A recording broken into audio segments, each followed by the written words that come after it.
Hello, everybody. It's Destiny. Before we start the episode, I'd like to provide a trigger warning. This episode mentions suicide, drug use, and eating disorders.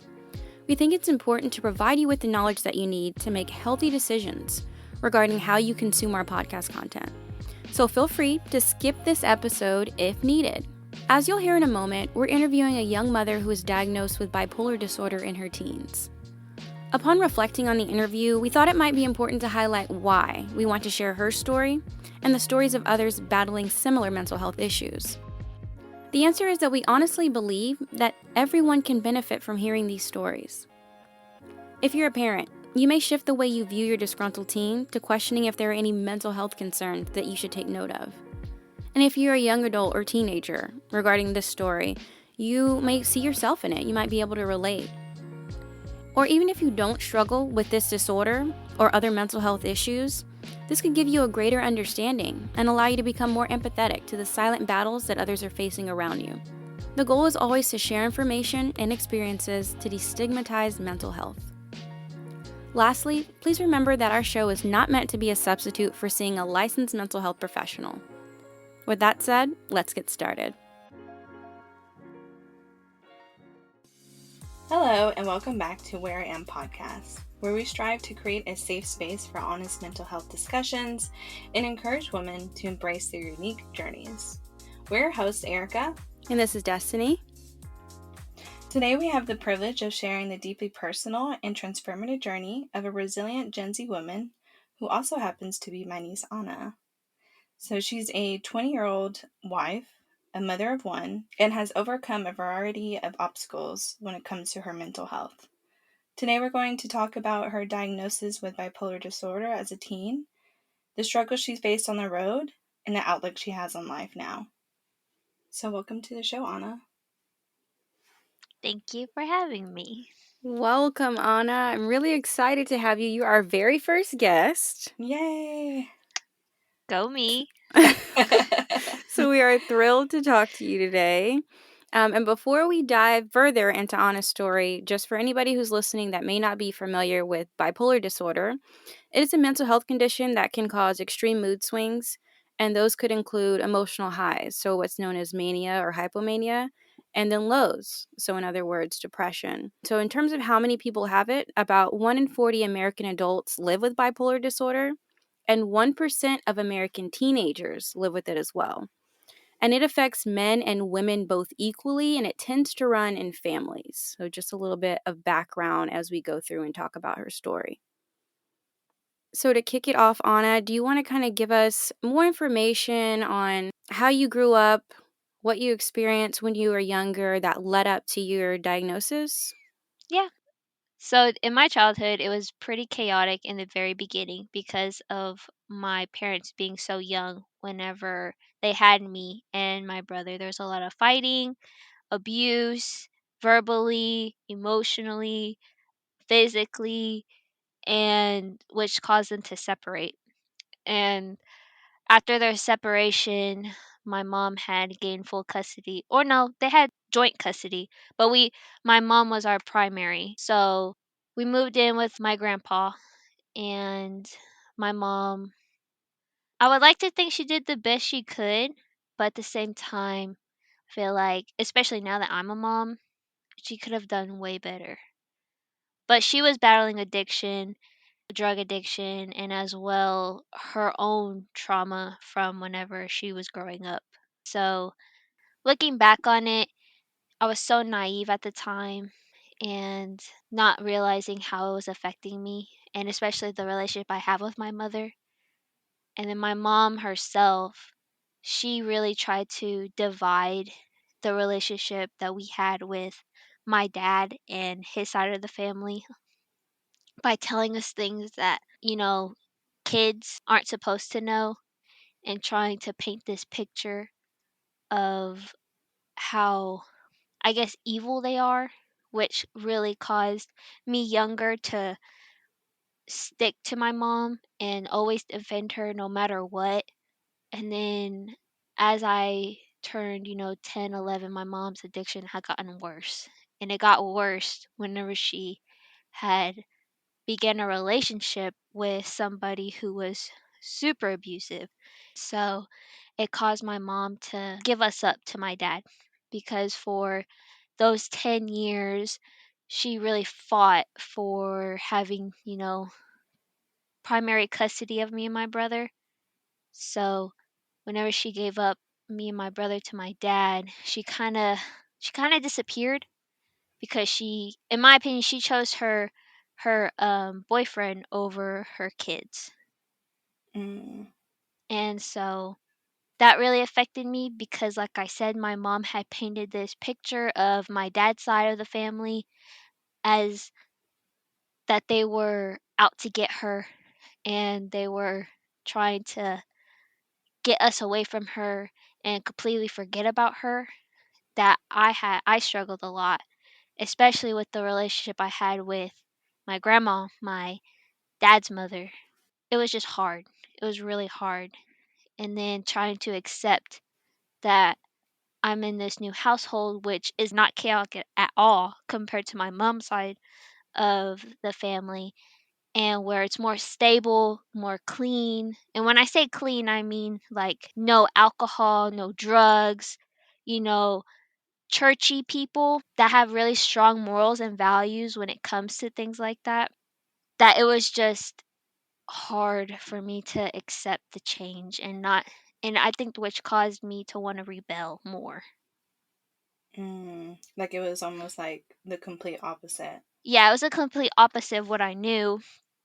And then on top of that, with my mom saying all these, heinous or very brainwashing things because she herself wasn't able to deal with, whatever situations that happened between her and my dad, or situations that happened with her and my dad's side of the family, that she tried to make it to where, you know, we also looked at it that way. So you think like you kind of carry that emotional stress throughout Yeah, your childhood? yeah, cause I mean, I couldn't imagine if things between my husband didn't work out, and just painting this picture of how awful he is, or how whatever he did to me to tell my son about trying to get him to look at his dad, or his dad's side of the picture completely different. Because it's Right. not about me and whatever I went through, it's about my son, and what I want for him to have a healthy relationship with every single family member he has. Yeah, Especially because I have such a healthy relationship with my dad's side of the family. that's a really difficult part when it comes to co-parenting, Mhm. is making sure that even when you have those difficulties with the other parent, that you don't get the child involved. No. And not everybody's able to do that. Yes. So can you tell us a little bit more about, okay, so you went from living with your mom, now you're living with your dad. You're kind of rebelling. What are some issues that you're having? How are you feeling while you're living with them as you're turning into a teenager? One thing that's really big when it came to my dad and my grandparents is structure. Mm. They structure and discipline. And going from something that was chaotic and there wasn't structure or not discipline, and going and then having to come to somewhere that does have that, was really hard. And especially being, I guess, 10 and then so on, like in my teens and preteens, it was like completely new, and old habits, I guess. I had old habits and they had to break those old habits. So they were even Mm. harder because they had to break the old habit and try to create a new habit. So were you having trouble at school? Were you acting out, lashing out? No, I never act out at school. I always act out at home, I would say, Hmm. where I had so much anger towards my mother that instead of, I guess, taking it out on my mom, because I would still defend my mom, I would take it Mm-hmm. out on the people who were around me, who did care for me and were supporting me because they were there, Mm. instead of taking it out on the person that initially made the anger that caused it all. How did they respond to you? Were they really loving about it? Like, oh, okay, she'll come around? Or were they continuing to be more and more harsh and you're continuing to rebel more? Yeah, they would be harsh. they would say hurtful things or I would take it as hurtful, and Hmm. it never really worked, I guess, because then I'll just be more angry. So just a cycle, basically. Yeah. It wasn't until I was probably about 16 whenever my dad had a change in pace where he tried to switch it, Hmm. and that's when things I guess started to get a little better. But during those times it was extremely hard. What did he start to switch, and what prompted him to do that?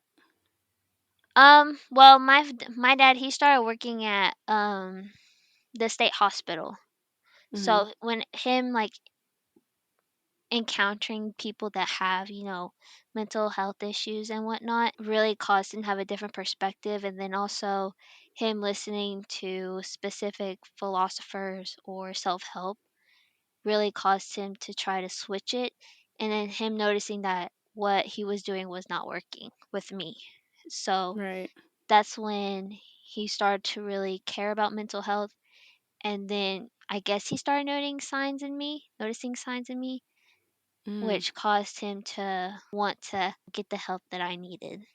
So what kind of signs did he notice, and what were you feeling that now would be a symptom or an attribute of someone who is bipolar? Are you able to tell? Yeah. Um my main, I feel like, emotion was anger. Like I Hmm. remember some days I would just wake up angry. And as soon as something, triggered me, it was an automatic anger response and like lashing out. Hmm.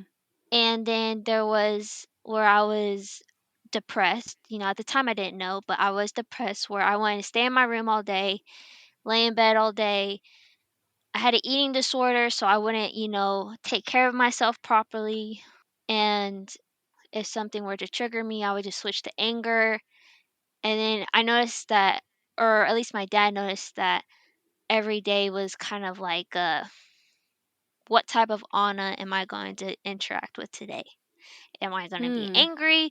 Am I going to be, depressed, sad?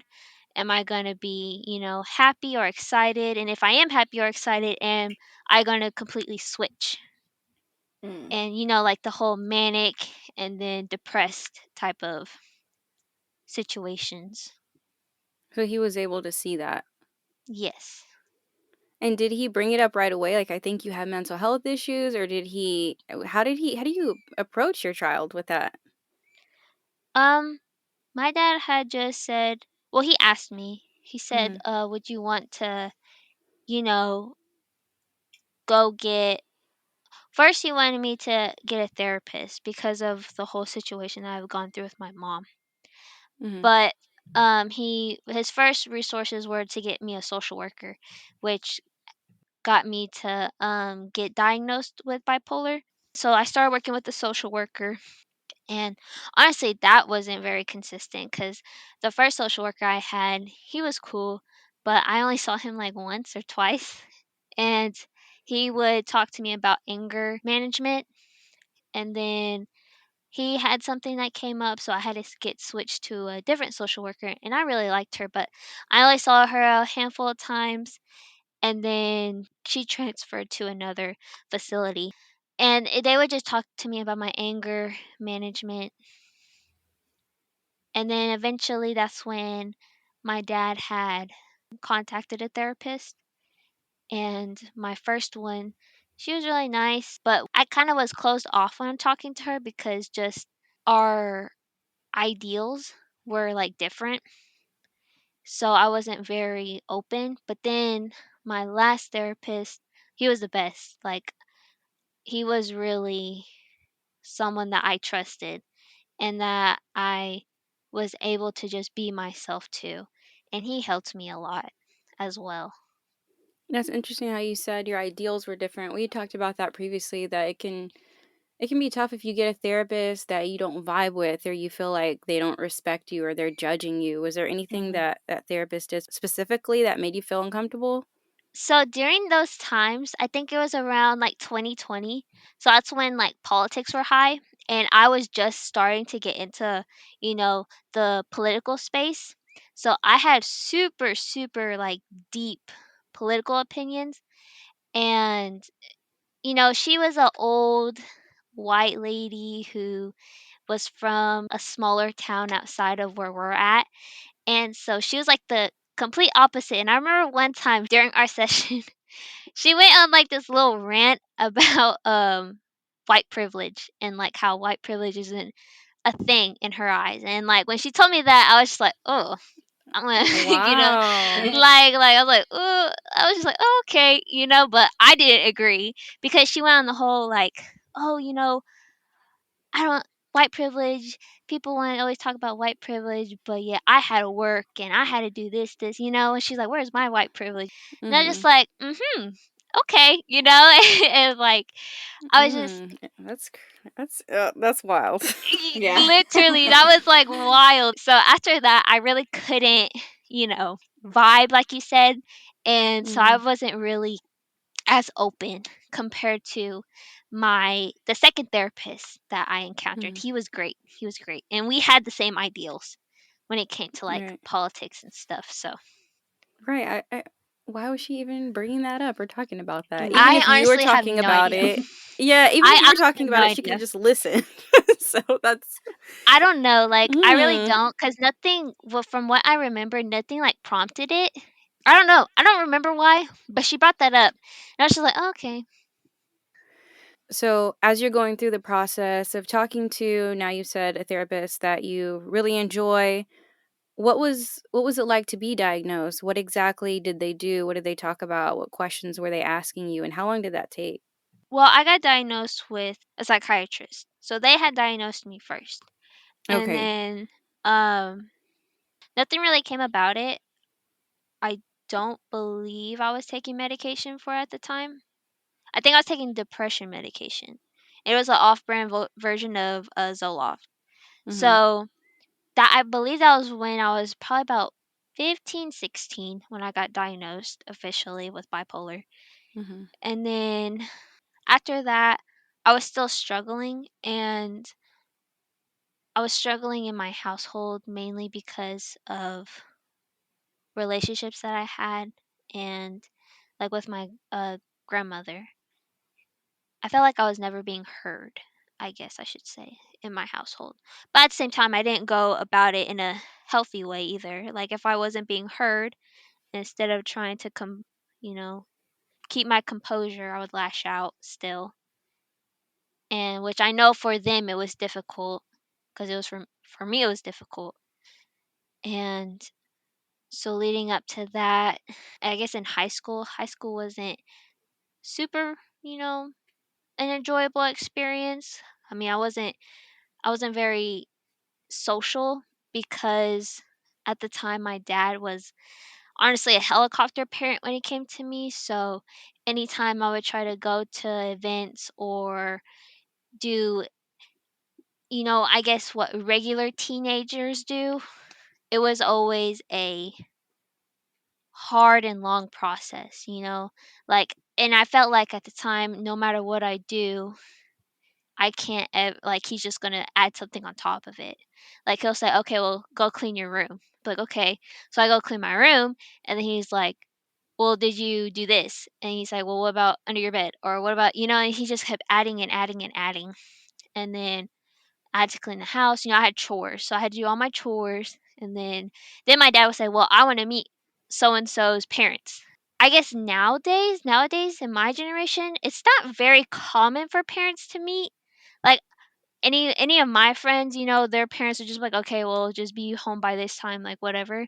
But my dad always had to be like, well, I want to know the parents. I want to know this. And I get it. He was just being protective because he cared. But at the time in my head, I'm like, he's just trying to make it difficult. He doesn't want me to go anywhere. And so I just would give up, I guess. Because I'm like, well, I don't want to go through the extra mile of you meeting so and so's parents if we're getting dropped off at the movies. And so I guess that kinda being sheltered and closed off really didn't help because then I would just wanna be in my room all the time. But then my dad or my grandparents, they would get mad at me for being in my room all the time. So then I'll go in the living room And then it felt like they would get mad because I was in the living room not doing anything. And then I was just like, it just felt like a cycle of I can't do anything right. When Anna says her dad, that's my brother. So I can say from me and him growing up, that was Destiny can attest to this as well. I had to clean in order to go out. Do you think that because you grew up with your mom and she never expected that of you, or she never kind of instilled of cleaning up or maybe chores, that's probably why you didn't like that Well, I mean, requirement? it wasn't the fact that I had to do chores. It was more of like I would do them, but then my dad would add extra on top of it. And it Mm, always felt like he was doing that to stop you prevent from me. going. Yeah. Mm. Like I said, when it came to him having to meet, so and so's parents, or him, not wanting to drive me to wherever it was. And so I was very sheltered, I feel. And then so you feel like you not socializing and then being home and like you said, nothing, you didn't feel heard or you felt like everything you did was wrong. That I guess cycle, you felt like that was kind of an accumulation of your suicide attempt. Yeah. I think that, and then also just not being able to regulate how I was feeling. Cause Mm, like, to me, it felt like there was nothing worth living for, I guess. mm, And it was, it's such a hard thing to like rethink about. Cause yeah. like now when I look back on like I guess the reasonings, it sounds so silly. It's like, really, girl, like, come on, be so for real. But like at that time, I guess, cause I was, going through that when I was, 15. Well, I mean, it started whenever, I was 10, but like it didn't get to. I feel like it didn't get to as extreme until I went into my high school experience, my high Mm, school years. It was just mounting. Like it felt Okay. like things were just adding and adding and adding, and it just got to the point where I felt like I guess I couldn't take it anymore. And then, you know, my dad, when it came to my dad, he did, the best he could. And looking back on it, I understand why he did the things that he did. And he was struggling because he was a single parent, you know. Mm. He had no help from my mother at all. And on top of that, he had two kids that were, a teenager, and then one was a preteen. So, and it didn't help that I had so much anger as well that I would lash out on him, which, he struggles too. And so then he would lash back out at me, and Yeah. just, it kind of blew up. Yeah. So when you got to the point that you felt like you wanted to end your own life, did you feel like there was no one you could talk to, no one you could turn to? You didn't think that he would hear you or anyone in your family or friends? Yeah, I mean, I just didn't, yeah, I just feel like there was no one I could talk to. And then I just, you know, attempted by overdosing, and I tried to go to sleep, but I couldn't. And I just remember being like, I messed up, like I just remember regretting and being like, what am I doing? And then that's when I started trying to throw it back up. But and that's when Erica had came and was asking me what was wrong. And then, contacted my dad, and that's when we went to the emergency room. So what did your dad say and were you okay? I'm assuming after you went to the emergency room, did you feel any, effects after that? Um, my dad was actually out of town, so he rushed back. And then whenever we got to the emergency room, I wasn't feeling anything yet. But then, they hooked me up on things and testing me to see if I was okay. And yeah, it was an awful feeling. And I just remember feeling so tingly, like my whole body was tingling, like it felt so gross.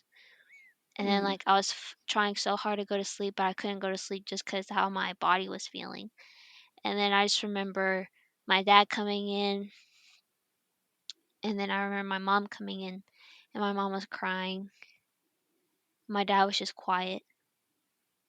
And then I eventually fell asleep, and then a police officer came in to ask me questions. The police officer was originally wanting to take me to the state hospital, and but then they decided to take me to Red River instead. Red River is like it's a treatment center. I don't know how to describe it. Yeah, Red River is a mental health and addiction treatment center. And how long did you have to stay there? I stood there for a week. Maximum Mm. they can keep you is 2 weeks, but I only stood there for a week. And It did felt like you, forever. Honestly, it felt like forever. yeah, I can imagine being at this point, you're 17, right? Yes.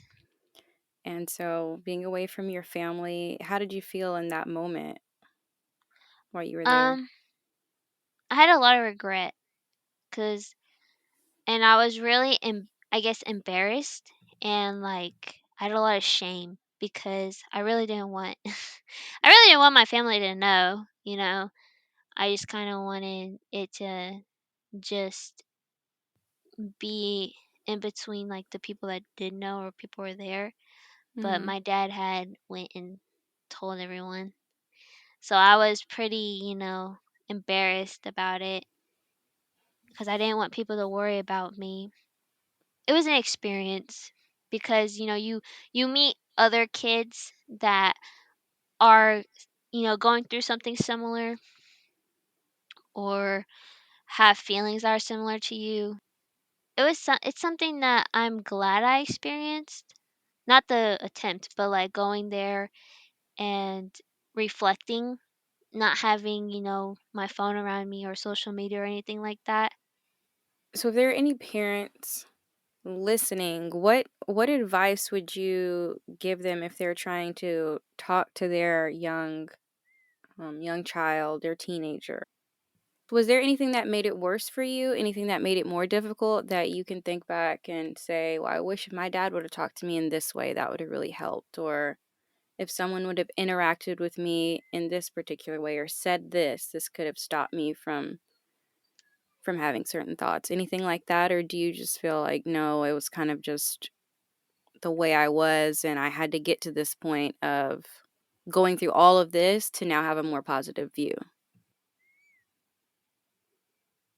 I feel like anything could have been, yeah, I feel like things can be prevented. So I take accountability for, being difficult, and I understand that it was my part too that came to play when it um came to my dad and how he reacted. But at the same time, being that I was, a teenager, that I feel like if my dad just could have validated me more. Because one thing about my dad is no matter what you do, he has a lecture. No matter what. It doesn't matter if it's good or bad, he'll have like a little lecture, which is something that I do admire about him now. Because Mhm.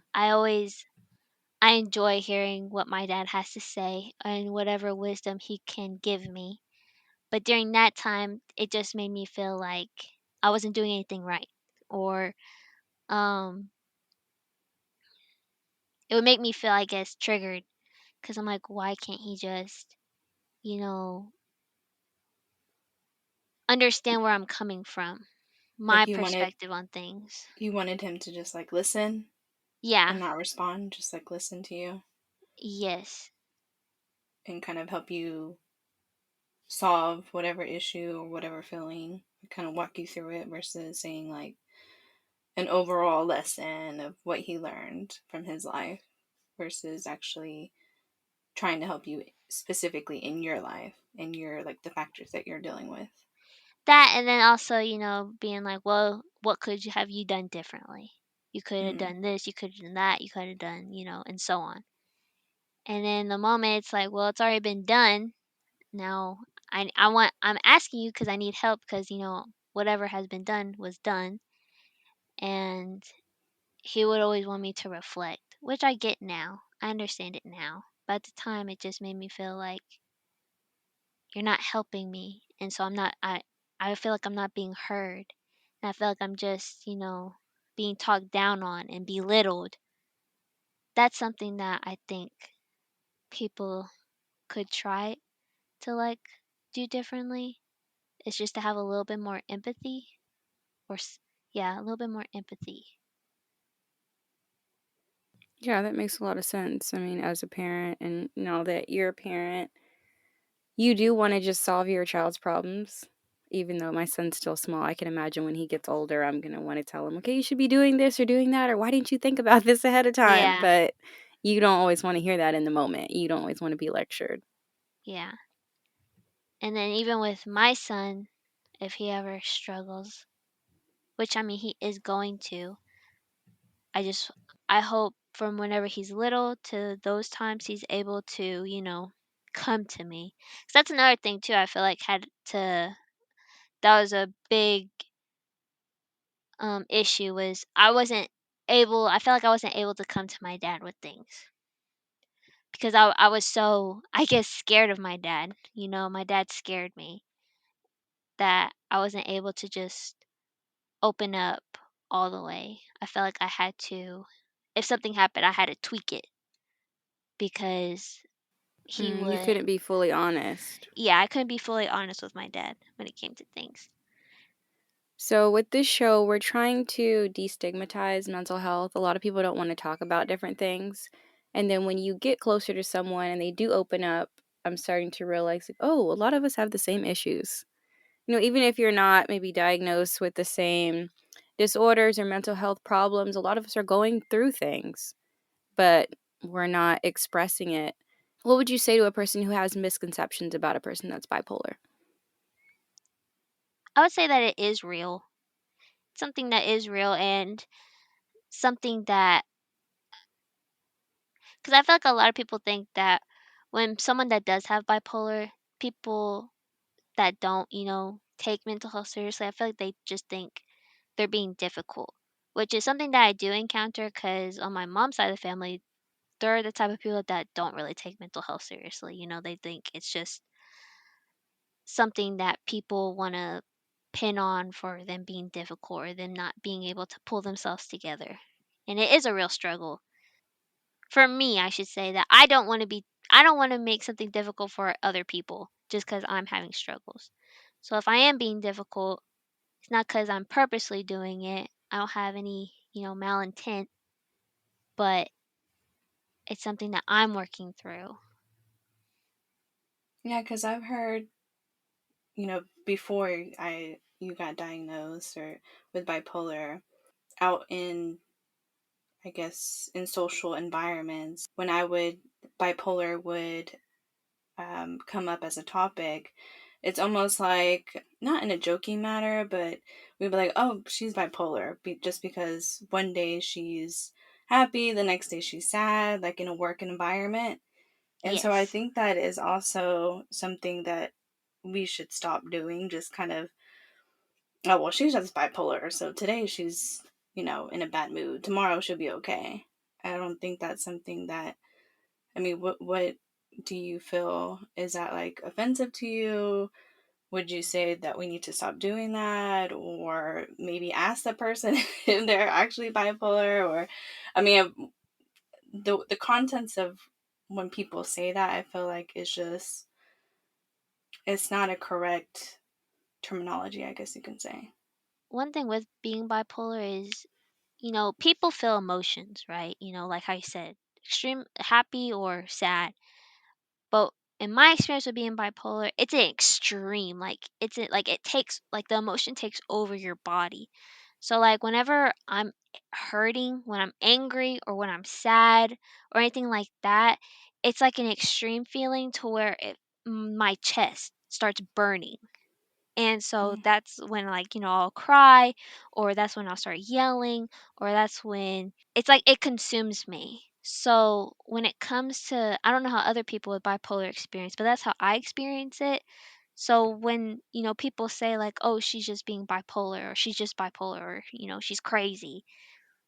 I get that they're not trying to, it's an expression like you said. It's kind of like with the whole, you know, OCD thing. You're like, "Oh, I'm OCD because I had to keep everything clean." When it's so much more to that, Right.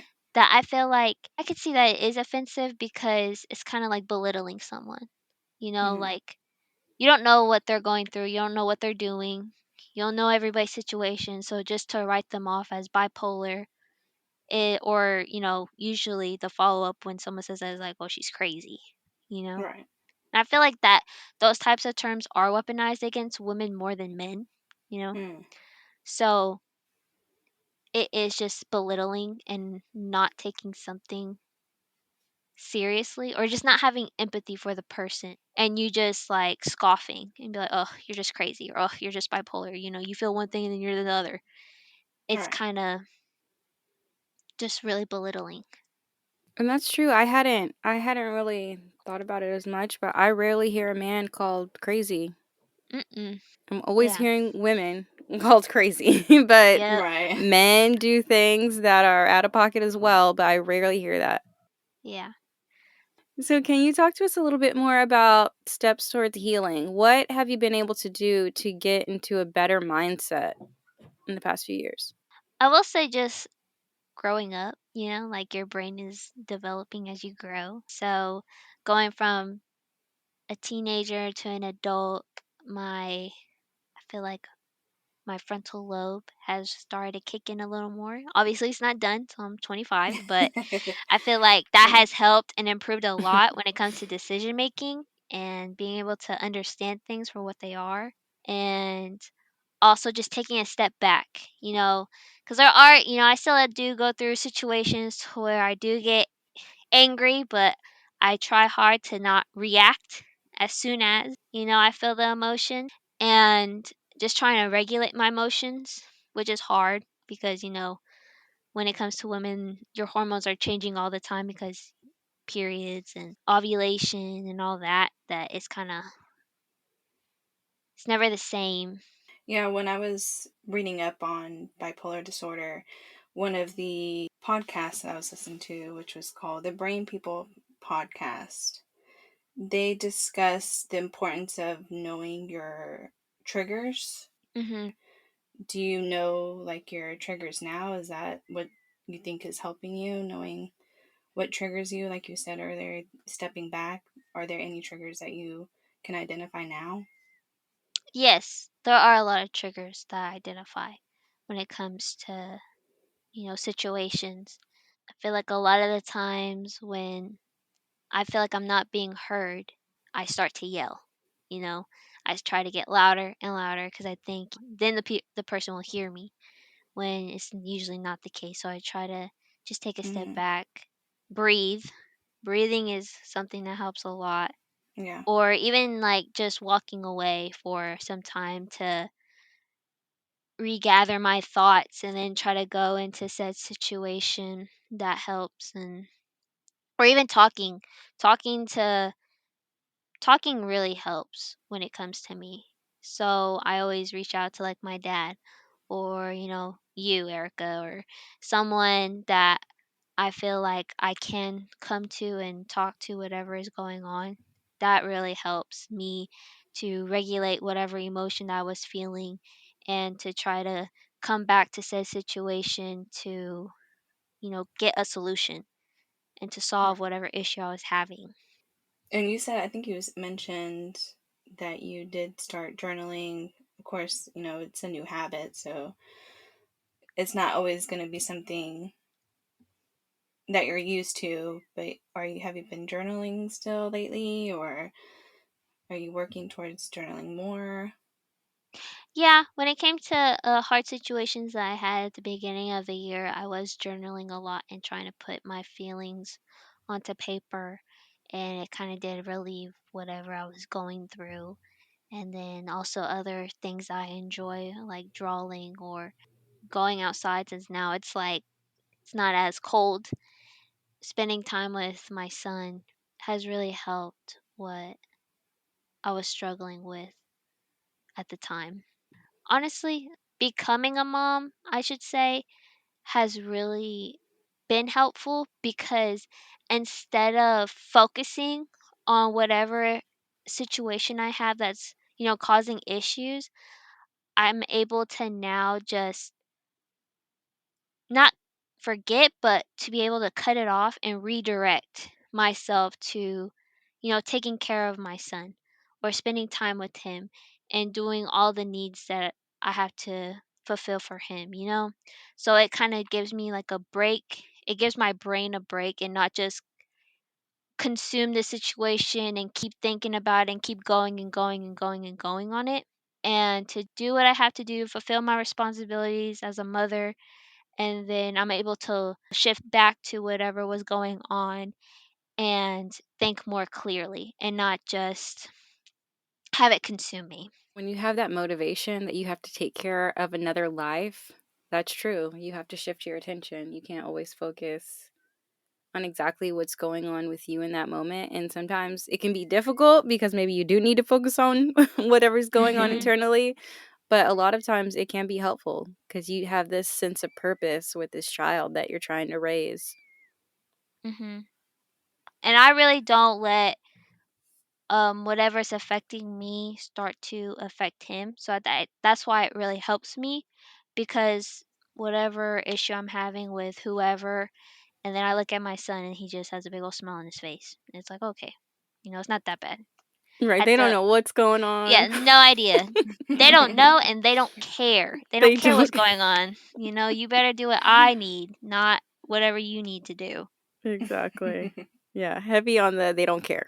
No, they do not care. So, do you have any things that you would say if a younger person's listening, someone that's a teen, like, talking about maybe, does it get better? How does it get better if they're in that feeling, if they have that sense of hopelessness? It does get better. I understand everyone's situation is different. And I know people have it, way harder than I did. The knowledge that I gained from it was something that I am grateful for, because I have a whole different type of outlook on life. Like, my life now has meaning. It has purpose. In my mind, it does. And it's so crucial to really try to keep a positive mindset and try to strive for better and for greater. Like during those times as well, when I was 17, I was living with my grandma on my mom's side, my mother's mom, and it was so difficult. But that's what drove me to graduate, start working a factory job, a labor demanding job, so I'm able to get out of the situation I was in and to be on my own, get my apartment, pay for all my bills, groceries, car, and everything. That it really drove me. The situation I went through got me to be where I am today, and how much more fulfilling it is now that I am 20 years old than whenever I was 16, 17, thinking that this is it. This is all my life is. Taking life for granted and realizing how short it is. If you put your mind to getting better, you'll get better. But if you dwell and if you just keep thinking it's never going to get better, it's not going to get better. It's not. Because I say that's one thing with my mom. My mom, she's still the same. She's still the same as she's always has been. But she just feels like she can't ever get better. She can't ever fix whatever situation she's going through. Her mind won't let her, which is what's holding her back. I think with your mom, viewing it from a third party, I think she thinks that nothing can change. and then your dad is the opposite. He thinks Yeah, that things can yeah, change. literally they are the complete opposite. So it's almost like you can kind of view what your life would turn out if you think that nothing will change and you would stick to that same mindset, or you can look at your dad and be like, things can change and will change as long as as long as I'm willing to do the work as well. Yeah, like one thing with my mom, I will say, she has a very big victim mindset. And what I mean is, she is a victim. She's been a victim her whole life.